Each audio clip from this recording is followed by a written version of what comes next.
이 시간 현장과 온라인으로 함께 예배하시는 주님의 성도님들을 주님의 이름으로 환영하고 축복합니다. 오늘 우리에게 주신 말씀을 가지고 에스겔 세 번째 말씀으로 파수꾼의 사명이라는 제목으로 말씀 함께 나누기 원합니다. 미국에서 영성신학을 가르치시는 도널드 휘트니 교수님이 쓴 A+ 크리스천은 이렇게 믿는다라는 책이 있습니다. 이 책은 벌써 약 25년 전에 나온 책인데요. 그때 그 책 서문에는 1970년대 미국이 얼마나 급변하고 있는지를 설명합니다. 그때 톰 렐프라는 학자는 1970년대 미국을 자기 중심주의 시대라고 정의하였고, 또 베스트셀러 작가인 찰스 레이는 이제 미국은 냉혹하고 무서운 개인주의가 판치는 시대가 되었다고 1970년대 미국을 이렇게 정의하고 진단하였던 것입니다. 즉 지금으로부터 약 50년 전, 벌써 반세기 전에 미국이 자기 중심주의의 시대가 되었고 무서운 냉혹한 개인주의가 판치는 시대가 되었다고 설명합니다. 그로부터 50년이 지난 21세기는 각기 자기 소견에 옳은 대로 행하는 사사기 시대와 같은 시대가 되었습니다. 그래서 옳고 그른 것에 기준을 거부하며 내가 옳은 것은 선이고 내가 좋아하는 것은 진리고 내가 싫고 거부하는 것은 악과 죄라는 것을 사람들은 생각합니다. 그래서 내가 원하는 것을 누군가 방해하면, 그리고 지적하면 그것을 극도로 싫어하고, 내 삶을 허락하지 않은 누군가가 나를 침범할 때에는 이제 혐오하는 시대가 되어버렸습니다. 제가 언제도 한번 설명해 드렸던 적이 있었는데요. 몇 해 전 중국에 이런 일이 있었습니다. 그 사회를 큰 충격에 빠뜨려 줬던 사건입니다. 어떤 분이 버스에 탔는데 아마 연세가 많으신 어르신께서 버스 안에서 어떤 공경한 일을 이제 당하게 된 것이죠. 어떤 문제가 그분에게 일어났을 때 한 청년이 그를 도와주었습니다. 그 어르신을 도와주었죠. 근데 그 도움을 받은 그 어르신이 자기를 도와준 그 청년을 경찰에 신고한 거예요. 왜냐하면 그분은 이렇게 얘기합니다. 이 청년이 나를 아무 이유 없이 도와줄 리가 없다. 그러므로 이 청년이 나를 도와준 이유는 이 청년이 나에게 잘못을 했기 때문이다 라는 것이었죠. 그런데 더욱 놀라운 것은 이 사건을 담당한 판사가 이 어르신과 같은 생각을 하여서 그에게 유죄를 선고한 겁니다. 지금 우리가 살고 있는 시대는 누군가 아무 이유 없이 도움을 주지 않기 때문에 청년이 이 어르신에게 무언가 잘못했을 것이 분명하고, 그러니 당신은 유죄입니다라고 그렇게 판단하는 것이죠. 그러므로 지금 우리는 나의 선한 마음으로 누군가를 도와주었을 때 그것으로 유죄를 받을 수 있는 시대가 되었고, 이미 지금으로부터 50년 전 미국 사회도 냉혹하고 무서운 개인주의가 판치는 시대가 되었다는 것이죠. 오늘 저는 말씀을 묵상하며 이제 사사분기지 않습니까? 2021년 이제 3개월밖에 남지 않았고 이제 2달 반밖에 남지 않은 이 시기를 이제 맞게 되면 이제 한국 교회는 전체적으로 교역자들 안에 큰 위기와 긴장을 하게 됩니다. 그것은 왜 그러냐면 연말이 되면 많은 교사들과 또 구역장님들이 내년에는 나 좀 빼달라고, 내년에는 나 좀 빼달라고, 나 이제 더 이상 힘들어서 하지 못하겠다라는 이제 사정을 본인과 친한 교역자들을 중심으로 하게 됩니다. 왜냐하면 이제 주일학교 학생들이 더 이상 말씀을 배우지 않으려 하고 구역원들을 믿음의 길로 인도하는 것이 너무 힘들기 때문입니다. 점점 더 힘들어지는 것 같다고, 그래서 1년만 쉬었으면 좋겠다고 하는 분들이 약속을 어기고 장수의 길로 이제 구역장을 하지 않으시고 또 교사를 하지 않는 모습을 보게 됩니다. 교회에서 교사나 구역장으로 섬기는 분들의 수고가 얼마나 큰지, 그분들의 헌신이 얼마나 귀한지 우리 모든 교역자들은 다 알고 있습니다. 요즘 같은 시대에 학생들은 말을 듣지 않고 구역원들은 구역장님의 인도를 잘 따르지 않습니다. 구역원들이 원하는 것들을 얘기할 때 맞아 진짜 그렇다고 긍정해주면 좋아하지만 그거 좀 아닌 것 같다고, 그거 하나님이 기뻐하시지 않는 것 같다고 하면 언제든지 등을 돌릴 준비가 되어 있는 것 같습니다. 그래서 마치 살얼음판을 걷는 듯하게 교사와 구역장으로 섬기는 그분의 수고가 얼마나 귀하고 아름다운지 모릅니다.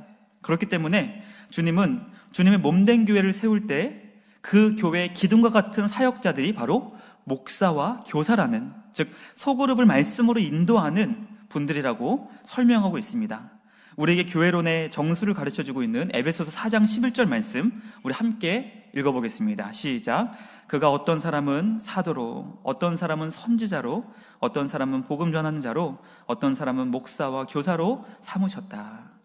사도 시대와 선지자의 시대, 복음을 전하는 시대, 그리고 목사와 교사로 교회를 세우는 지금과 같은 시대가 있다는 것이죠. 그러므로 하나님께서는 주님의 몸된 교회를 목사님과 같은 우리 교역자들과 함께 주일학교 교사들과 또 구역장님들을 통해 교회를 세우시기를 원하셨습니다. 그 이유가 12절에 나와 있습니다. 이는 성도를 목사님들과 사역자들과 교역자들과 또 교사와 구역장님들을 통해 성도를 온전하게 하고 봉사의 일을 할 수 있도록 도우며 그리스도의 몸을 세우게 하심이라는 것이죠. 즉 교사와 구역장님들을 통해 성도님들이 온전하게 됩니다. 그리고 그분 온전하게 된 성도들을 통해 봉사의 일이 중단됨이 없이, 막힘이 없이 계속 이어져 가서 주님의 몸된 교회가 세워지는 것이죠. 그러므로 우리는 교회론의 핵심을 가르쳐주는 에베소서의 말씀을 통해 우리 교회가 교역자들과 함께 주일학교를 가르치시는 교사분들과 또 구역장님들을 통해 우리 교회가 세워진다는 것을 깨닫게 됩니다. 그러므로 우리는 그 어느 때보다 교사와 또 구역장이 사명을 감당하는 것이 힘든 시대를 살고 있지만 이것이 우리에게 얼마나 귀중하고 하나님이 얼마나 기뻐하시는 사명인지를 깨달아야 합니다.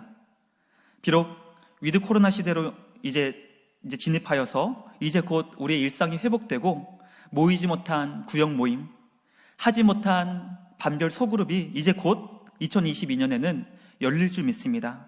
우리는 그때를 준비하며 올해 묵묵히 그 사명을 감당한 교사들과 또 구역장님들에게 하나님의 위로와 축복을 함께 나누었으면 좋겠습니다. 하나님께서 그 수고를 다 보셨고 그 헌신을 다 기억하시고 그 모든 수고를 기쁘게 받아주셨다는 것을 우리는 말씀을 통해 깨닫게 됩니다. 그러므로 주님의 몸된 교회를 아름답게 세울 수 있도록 헌신한 모든 분들에게 주님의 은혜와 사랑이 충만하시기를 주님의 이름으로 축복합니다. 오늘 말씀을 시작하며 특별히 교사와 구역장님들을 축복한 이유가 있습니다. 그것은 누군가에게 말씀을 전하는 것이 얼마나 우리가 감당하기 어려운 사명인지를 오늘 우리의 말씀은 가르쳐주고 있기 때문에 그렇습니다. 특별히 에스겔이 지난주 하나님의 말씀을 환상 가운데 받을 때 그에게 하나님은 두루마리를 주십니다. 성경을 주십니다. 그리고 이것을 먹으라 라고 말씀하시고 에스겔이 그 말씀을 먹습니다. 그때 그에게 어떤 일이 일어났습니까? 우리 에스겔 3장 3절 말씀을 함께 읽어보겠습니다. 시작. 내게 이르시되 인자야 내가 내게 주는 이 두루마리를 내 배에 넣으며 내 창자에 채우라 하시기에 내가 먹으니 그것이 내 입에서 달기가 꿀 같더라. 즉 하나님께서 환상 중에 에스겔아 이 두루마리의 말씀을 먹어라 라고 할 때 그가 그 말씀을 먹었습니다. 그때 그 말씀이 얼마나 달콤한지, 얼마나 그의 입술을 촉촉하게 달콤하게 해주는지 아마 에스겔은 환상 중에 행복하고 기쁘고 즐겁게 되었을 것입니다. 그러나 이 말씀을 먹자마자 하나님께서는 그에게 한 말씀을 주십니다. 에스겔 3장 4절입니다. 제가 읽어드리겠습니다. 그가 또 내게 이르시되 인자야 이스라엘 족속에게 가서 내 말로 그들에게 고하라. 즉 나의 말씀을 전하라는 것이죠. 즉 너가 먹었을 때 달콤한 말씀, 너의 마음을 기쁘게 했던 그 말씀을 전하라는 것입니다. 즉 에스겔에게 마치 교사와 같이 구역장과 같이 너는 말씀을 어린아이들에게, 주일학교 학생들에게, 또 너가 담당한 구역원들에게 말씀을 전하라고 말씀하신 것이죠. 그때 에스겔의 반응이 어땠는지 우리는 에스겔 3장 15절에 기록되어 있습니다. 우리 3장 15절 말씀 함께 읽어보겠습니다. 시작. 이에 내가 델 아비브에 이르러 그 사로잡힌 백성 곧 그발 강가에 거주하는 자들에게 나아가 그 중에서 두려워 떨며 7일을 지내니라. 즉 말씀을 전하라는 사명을 받은 에스겔에게 어떤 에스겔의 반응이 있었냐면 그가 두렵고 떨림으로 7일을 지냈다는 것이죠. 말씀을 전하라는 사명 앞에 두려워하게 되었고 떨게 되었고 7일이라는 일주일의 시간 동안 그가 벌벌벌 떨면서 어떻게 이것을 감당할 수 있을까 하며 염려하며 근심했다는 것이죠. 우리는 이 말씀이 좀 잘 이해가 안 됩니다. 왜냐하면 특별히 이제 에스겔은 우리가 에스겔 첫 번째 말씀을 통해 살펴본 것처럼 25년 평생 제사장으로 쓰임받을 때를 준비하며 날마다 그가 제사장의 훈련을 받고 영광스러운 제사장의 직분을 감당하기 위해서 25년이라는 시간을 그는 훈련받았습니다.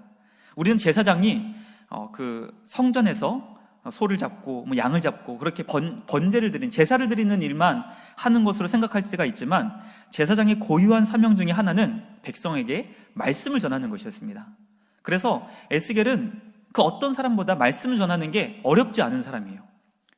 아마 그는 모세오경을 달달 외웠을 것이고 특별히 제사장의 그 사명을 감당하기 위한 말씀은 아주 철두철미하게 꿈에서도 고백할 수 있을 정도로 외웠을 것이 분명합니다. 그러므로 그는 말씀을 전하는 게 어렵지 않은 사명이었죠. 사람이었죠. 또 하나, 그가 지금 방금 말씀을 먹었을 때 그 입술에서 그 말씀이 얼마나 달콤했습니까? 그러니까 우리가 보통 이제 맛집을 가면 야, 여기 진짜 맛있네. 내일은 우리 가족, 또 그 다음에는 내 사랑하는 사람들, 아끼는 사람들을 데려가서 우리가 소개시켜주지 않습니까? 그러므로 지금 에스겔은 자기가 먹었던 그 달콤한 꿀 같은 말씀을 전하는 것이 어렵지 않을 것입니다.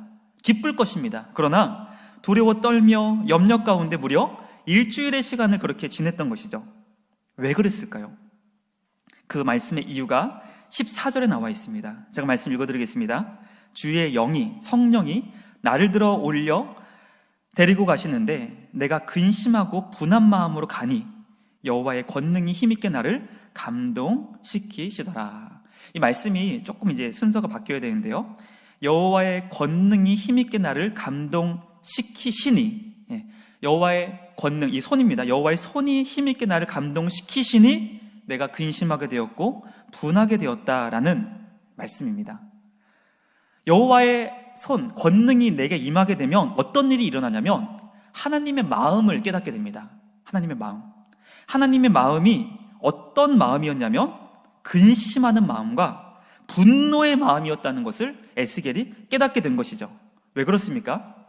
이스라엘 백성들이 하나님의 말씀을 도무지 들으려 하지 않고 지금도 바벨론으로 포로로 끌려갔음에도 불구하고 예루살렘에서 그 먼 바벨론의 포로로 잡혀갔음에도 불구하고 하나님을 찾지 않고 우상 숭배에만 빠져있는 그들을 향한 주님의 마음이 근심과 분노의 마음이었기 때문이죠. 그러므로 그들에게 하나님의 말씀을 전한다는 것은 어떤 말씀이냐면 너가 아무리 그들에게 말씀을 전해도 그들은 안 들을 거야. 그리고 너를 싫어할 거야. 너를 조롱할 거야. 침뱉을 거야. 너의 몸을 꽁꽁 묶고 더 이상 너가 활동하지 못하게 너의 수족을 묶을 거야. 이것을 하나님께서 주님의 권능의 손으로 그를 감동시키셔서 보여주신 거예요. 그러면 이제 주님이 사명이 나에게 그들에게 말씀을 전하라는 사명인데 그것을 이제 하려고 하니 에스겔의 마음이 어떤 마음이었을까요? 염려와 근심과 두려움의 마음이었죠. 누가 사람들에게 조롱받기를 원합니까? 싫은 소리 듣기 원합니까? 분명한 것은 무엇이냐면 이 백성들 안 들을 거예요. 하나님이 그걸 보여주셨어요. 그런데 가서 전하라는 것이죠. 얼마나 하기 싫었을까요? 그래서 아마 일주일 내내 주님 안 해요, 못 해요, 안 가요, 왜 가요? 안 들을 거잖아요. 이렇게 아마 일주일 내내 씨름했을 것이 분명합니다. 그런데 놀라운 것은 무엇입니까? 하나님께서 에스겔을 기다려주셨다는 것이죠. 에스겔의 하나님은 어떤 하나님이시냐면 기다려주시는 하나님이십니다. 한번 읽어보겠습니다. 시작. 기다려주시는 하나님. 하나님이 에스겔을 기다려주셨습니다. 에스겔이 충분히 두려워할 때까지, 충분히 고민할 수 있도록 하나님께서는 그를 기다려주신 것이죠. 물론 그의 마음이 순종의 마음보다는 하지 못하겠다는 불순종의 마음으로 날마다 조금 더 기울어져 갔던 것이 분명합니다. 그러나 하나님께서는 그에게 사명을 주시고 천지를 창조하실 만큼 7일이라는 어마어마한 시간, 7일은 무슨 시간이죠? 하늘과 땅과 모든 세상이, 우주 만물이 만들어질 정도의 그 엄청난 시간을 하나님은 기다려 주신 것입니다. 그러므로 주님이 우리에게 어떤 일을 맡기실 때 하나님은 결코 재촉하시는 분이 아니십니다. 물론 이제 요나와 같은 특별 케이스도 있긴 있지만 대체로 하나님은 우리를 기다려 주시고 그리고 고민할 수 있도록 우리에게 시간을 주시는 하나님이시죠. 물론 에스겔의 마음은 그래, 하나님 말씀인데 해봐야지, 순종해야지, 주님이 책임져 주실 것인데 아멘, 그렇게 마음을 먹지 않았습니다.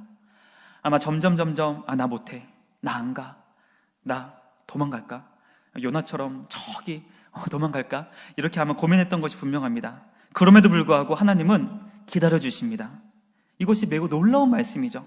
어쩌면 에스겔이 그렇게 부정적으로 마음을 가짐에도 불구하고 하나님은 하루 이틀 바라보시면서 저거 봐라, 저 계속 못하겠다 그러네, 안 하겠다 그러네, 마음 중심을 보실 때 점점 부정적인 마음이 이제 커져가네, 동작 그만, 내 이틀 참아줬어, 나와.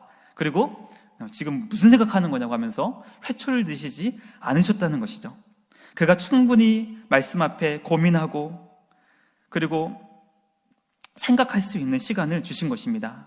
왜냐하면, 따라해 보겠습니다. 하나님은 우리의 고민을 존중해 주신다. 하나님은 우리의 고민을 존중해 주시는 거예요. 우리의 거절도 하나님은 인정해 주십니다.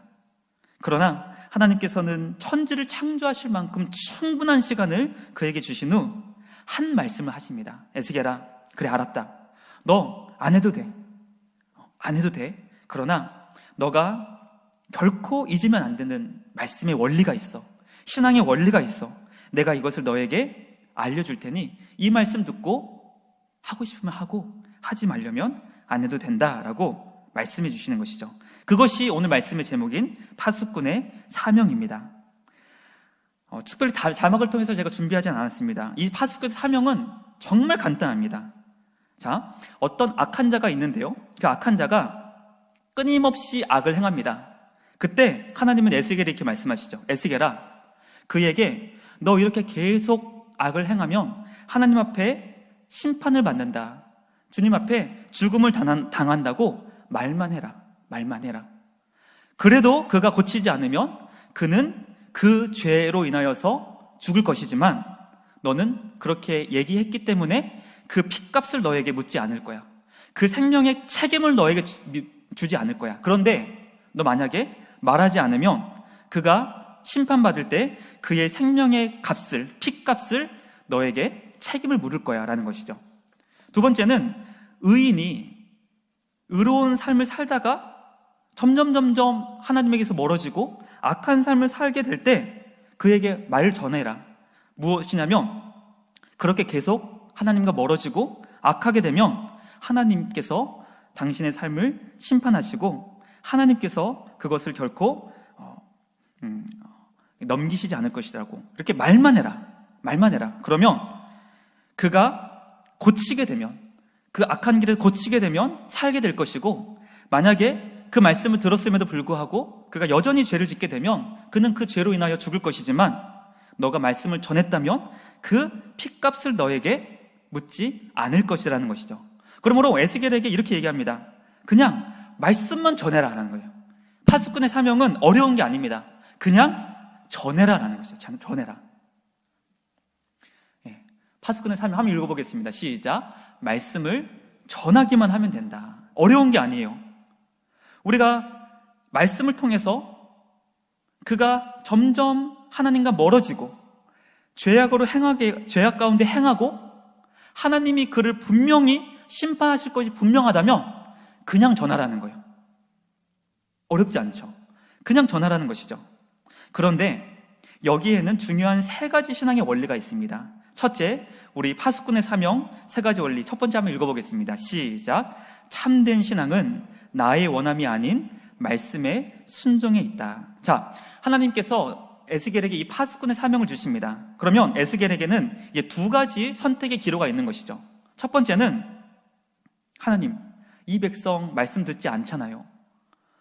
제가 말씀을 전하면 저를 싫어할 게 분명하고 조롱할 게 분명하고 저에게 공격할 게 분명한데, 주님, 제가 원하는 것은 말씀 전하는 것이 원치 않아요. 저는 그냥 제 신앙 하나 지키겠습니다. 이렇게 할 수 있는 것이죠. 그러나 하나님은, 주님의 명령이 무엇입니까? 그것은 너가 말씀대로 순종해야지만 그 사람의 생명의 값이 너에게 책임으로 묻지 않겠다는 것입니다. 즉, 그가 죽었을 때 그 생명의 핏값을 너의 책임으로 돌리지 않겠다는 것이죠. 그러므로 우리는 내 원함이 있고 말씀에 순종함이 있을 때 반드시 말씀 앞에 순종해야지만 하나님이 기뻐하시는 삶을 살 수 있게 된다는 것을 깨닫게 됩니다. 그러므로 우리가 이 땅 가운데 신앙생활을 할 때 우리는 반드시 이것이 내가 원하는 것인지 하나님이 기뻐하시는 것인지를 우리는 잘 분별할 수 있어야 됩니다. 때로는 내 몸이 편하기 때문에, 때로는 복잡한 관계 안에 얽히기 싫기 때문에, 때로는 그것을 했을 때 사람들이 나를 싫어할 것이 분명하기 때문에 우리는 그것을 회피하고 피하고, 그리고 하나님 앞에, 주님, 아닙니다. 저는 깜냥이 안 돼요. 저는 하지 못합니다. 주님, 저는 지금 내 신앙 하나도 지키는 것이 어려운 사람입니다 라고 하면서 그것을 내 원함으로 밀어 넣을 때가 있습니다. 물리칠 때가 있습니다. 그러나 성령 하나님께서 우리 마음 한편에 이런 말씀을 주시는 것입니다. 감동을 주시는 것입니다. 그래도 그것이 하나님이 기뻐하시는 거야. 하나님이 너를 통하여 이걸 하기를 원하셔. 하나님의 사람이 되어보면 어떻겠니라고 우리 마음속에 계신 성령님이 우리 마음에 감동을 주신다는 것이죠. 그때 우리는 과연 나는 내가 원하는 대로 믿음 생활을 할 것인지, 아니면 주님의 말씀 앞에 순종할 것인지, 우리는 그 기로 안에서 선택할 수 있어야 됩니다. 특별히 다른 것들은 우리가 모르더라도 오늘 말씀을 통해 우리가 무엇을 깨닫게 되냐면, 바로 하나님의 말씀을 전하는 것은 내가 원치 않더라도 전해야 된다는 것이죠. 하나님의 말씀을 사람들에게 전하는 것은 결코 선택사항이 아니라는 것입니다. 우리는 두 번째 신앙의 원리를 깨닫게 됩니다. 파수꾼의 사명 두 번째는, 우리의 신앙은 결코 개인의 차원에 머무르지 않는다는 것이죠. 하나님은 에스겔에게 이렇게 말씀하지 않으셨습니다. 에스겔아, 이 혼탁한 세상 가운데, 이 혼란한 시대 가운데 너만 너의 믿음을 잘 지키면 돼. 그럼 내가 너를 구원해 줄게. 너만 내 앞에서 믿음 지키고 신앙생활 잘하면 내가 너를 영원한 생명을 줄게 라고 결코 말씀하시지 않으셨습니다. 우리는 이렇게 고백할 때가 있습니다. 하나님, 죄 많은 이 세상 가운데 내 신앙 하나도 지키는 게 버겁습니다. 제가 어떻게 남의 신앙까지 돌볼 수 있겠습니까? 제 신앙 하나 지키는 것도 너무나 힘들어요. 너무나 어렵습니다. 이 믿음의 고백은 반은 맞는 고백이지만 반은 잘못된 고백입니다. 무엇입니까? 절반의 맞는 고백은, 우리가 살고 있는 이 시대는 내 믿음 하나 지키는 게 결코 쉽지 않은 시대임은 분명합니다. 틈만 나면 세상에 있는 가치관들이 우리 안에 몰려들어오고 내 신앙 하나 주님 앞에 붙잡고 나아가는 것이 결코 쉽지 않은 시대를 살고 있습니다. 그러나 내 신앙 하나 지키는 것도 어렵다는 이 고백이 절반은 잘못된 고백인 이유는, 하나님은 우리를 부르실 때 결코 개인을 부르시지 않으셨다는 것이죠. 따라해 보겠습니다. 하나님은 우리를 개인으로 부르지 않으셨다. 예수님은 1:1 제자 훈련을 하지 않으셨고, 공동체의 제자 훈련, 마치 소그룹 제자 훈련 같이 그 12명의 제자를 함께 부르셨습니다. 그리고 그 12명의 제자를 통해 온 세상을 주님께로 인도하는 교회의 사명을 그들에게 맡겨주신 것이죠. 그러므로 하나님께서는 언제나 우리를 부르실 때 공동체로 부르신다는 것이죠. 교회로 부르신다는 것입니다. 그 이유가 무엇입니까? 서로가 서로의 믿음을 돌보고 관심을 갖고 지켜주고 보호하시기를 기뻐하시기 때문에 그렇습니다. 왜 우리가 가나안 성도, 요즘에 가나안 성도라는 얘기를 많이 듣지 않습니까? 가나안 성도는 거꾸로 읽었을 때 안 나가. 나는 예수님도 좋고 말씀도 좋지만 나는 교회 안 나갈래. 교회 가니까 너무 나랑 맞지 않는 사람들이 있어. 교회 가니까 너무 불편해. 그냥 집에서 온라인 예배 드리고 온라인 헌금하고 그렇게 그냥 내 신앙 예수님 믿고 말씀에 순종하며 살면 너무 편한 것 같아 하면서 교회 안 나가는 성도들이 최근 통계로 200만을 넘어 300만 명이 되었다고 합니다. 코로나 시대 가운데 아마 이제 가난한 성도가 더 많이 늘어날 것을 사람들은 예측하고 있습니다. 그러나 가난한 성도는 하나님 앞에 분명 잘못된 신앙이고 그것은 하나님께서 기뻐하시지 않는 신앙입니다. 왜냐하면 우리의 믿음이 지금 하나님 앞에 잘하고 있는 믿음인지 잘못하고 있는 믿음인지는 교회 안에서 서로 함께 부딪혀가면서 서로 모난 곳이 깎여지면서 내가 지금 하나님 앞에 하나님이 기뻐하시는 신앙인지 하나님이 칭찬하실 신앙인지 검증의 과정이 필요하기 때문에 그렇습니다. 혼자서 신앙생활하면 굉장히 내 신앙이 좋은 줄 압니다. 그런 착각 가운데 있어요. 그래서 많은 사람들이 어떤 교회를 가려고 합니까? 솔직한 말로 대형교회를 가려고 합니다. 대형교회. 왜 그렇죠? 대형교회를 가면 그 대중 속에 내가 묻혀요. 내가 드러나지 않습니다. 그리고 잘 짜여진 예배 시나리오 속에 또 그곳에서 내가 큰 예배당, 큰 수많은 사람들과 함께 믿음 생활을 하면 마치 내 신앙이 좋은 믿음인 것 같은 착각을 받게 되는 거예요. 그리고 내 믿음은 어떤 믿음? 교회가 크니까 큰 믿음, 성도들이 많으니까 큰 믿음, 또 소위 이제 우리 이제 편하게 큰 목사님 하면서 큰 목사님 안에서 믿음 생활하니까 큰 믿음, 그렇게 잘못된 생각을 하게 됩니다. 그런데 그분이 공동체 안에 들어가서 소그룹과 함께 엮이게 되면 어떤 일이 일어납니까? 나를 미워하는 사람, 이유 없이 미워하는 사람, 또 내 생각과 사사건건 반대를 얘기하는 사람, 그리고 바라만 봐도 나를 인상 쓰고 째려보는 사람, 여러 사람들을 만나게 되는 것이죠. 그때 어떻게 주님 말씀하시죠? 내가 너희를 사랑한 것 같이 서로 사랑하라. 이 말씀이 안 되는 거예요. 안 되는 거예요. 그럼 우리가 어떤 걸 깨닫게 되죠? 주님, 저는 지금 저와 함께 신앙생활하는 저 사람 하나도 사랑하지 못합니다. 제 신앙 정말 별거 아니네요.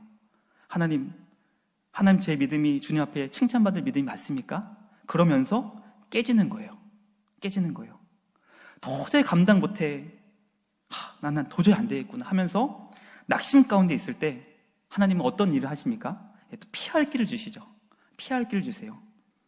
굉장히 신기합니다. 그래서 우리가 개인의 신앙 안에 머무르는 사람은 결코 하나님이 기뻐하시는 신앙으로 자랄 수 없는 것이죠.